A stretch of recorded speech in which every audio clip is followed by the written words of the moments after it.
Vamos a Brasília, Elivaldo. Essa semana é uma semana de temperatura alta também em Brasília. A gente mostrava aqui no primeiro bloco do Notícia da Manhã os incêndios, né?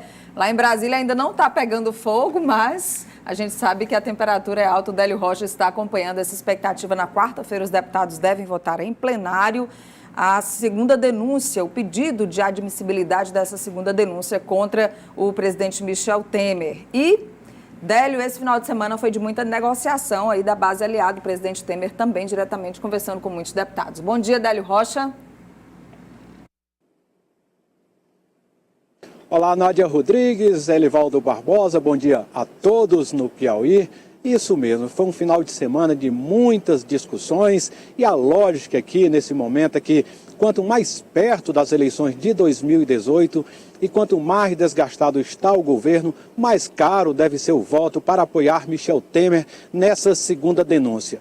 Nesse sentido, aí a tendência então é que o voto seja inflacionado, isso porque tudo está caminhando nesse sentido. E com a decisão dessa segunda denúncia marcada para quarta-feira, os próximos dias serão de muitas negociações, com o Congresso Nacional podendo se transformar num balcão de negócios. E a maioria dos indecisos está no Centrão, que reúne partidos como o PP, o PR e o PSD, e também muitos parlamentares do chamado baixo clero, que são aqueles parlamentares, Nádia, que não têm muita força política, mas que usam o voto como poder de barganha. Só que esses deputados, às vezes, até têm uma inclinação política para votar a favor do presidente, mas aí ficam esperando o empurrãozinho do Planalto para manifestar esse apoio. E esse empurrãozinho pode ser um cargo aqui, uma emenda ali, ou uma promessa de obra mais na frente. Agora, o curioso é que essas demandas geralmente eram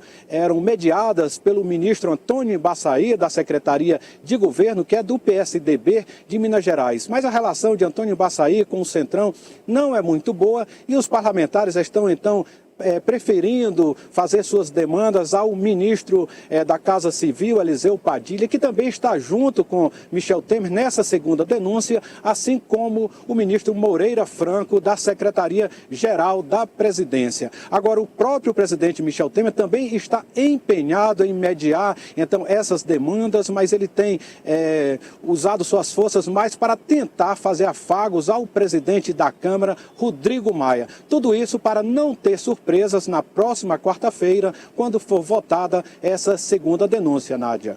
Isso mesmo, viu, Délio e Elivaldo? Essa tentativa de novos afagos ao presidente da Câmara é muito importante, porque os dois andaram se estranhando muito aí nos últimos dias. Por razões políticas ligadas aos democratas e ao PMDB. Mas as previsões mais otimistas, Nádia, dão conta, o Délio pode confirmar, que o presidente Michel Temer vai ter entre 230 a 250 votos.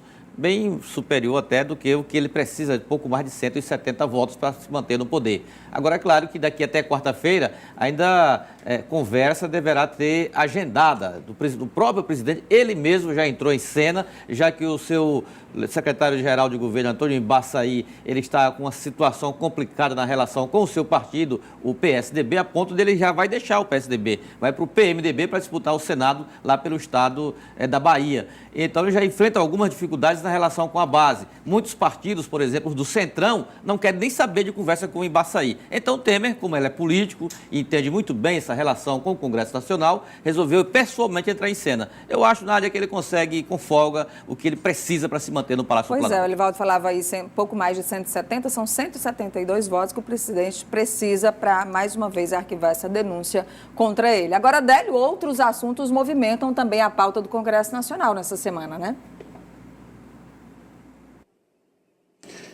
Isso mesmo, além das discussões e votações que vão acontecer nos plenários principais do Congresso Nacional, outras questões vão ser discutidas nas comissões da Câmara e do Senado. Por exemplo, uma questão importante é a questão dos supersalários, que está sendo discutido numa comissão especial do teto remuneratório, e essa questão vai ser muito discutida ao longo dessa semana, e a agenda tem outros destaques. Amanhã, por exemplo, às 14 horas, a Comissão de Meio Ambiente da Câmara discute o bioma Caatinga e sua importância para a vida do nordestino. No mesmo horário, também às 14 horas, a CPMI da JBS ouve no Senado o ex-presidente da Caixa, Jorge Hereda Fontes. E às 16h30, a Comissão de Segurança da Câmara debate o enquadramento legal dos crimes contra a dignidade sexual. Na quarta-feira, às 9 horas, a CPMI da JBS ouve no Senado o ex-diretor de Relações Institucionais da JBS, Ricardo Saldi. E às 14 horas, a Comissão de Legislação Participativa discute o corte orçamentário da assistência social para o exercício de 2018. Na quinta-feira, às 10 horas, a Comissão Geral da Câmara debate o assassinato de policiais militares e demais agentes de segurança no Brasil. E às 14h30, a Comissão Mista de Desburocratização analisa a simplificação das normas para a abertura e o fechamento de empresas. E outro assunto que vai estar em evidência aqui essa semana é um assunto que vai estar sendo discutido na Comissão de Ética da Câmara. Vai ser, então, votado aí, analisado, uma representação do partido do PSB contra o deputado Vladimir Costa, que é do Solidariedade do Pará. O deputado Vladimir Costa é aquele que fez uma tatuagem com a imagem do presidente Michel Temer, isso durante o processo de votação da primeira denúncia contra o presidente. Pois é, esse deputado aí foi acusado, aliás, ele fez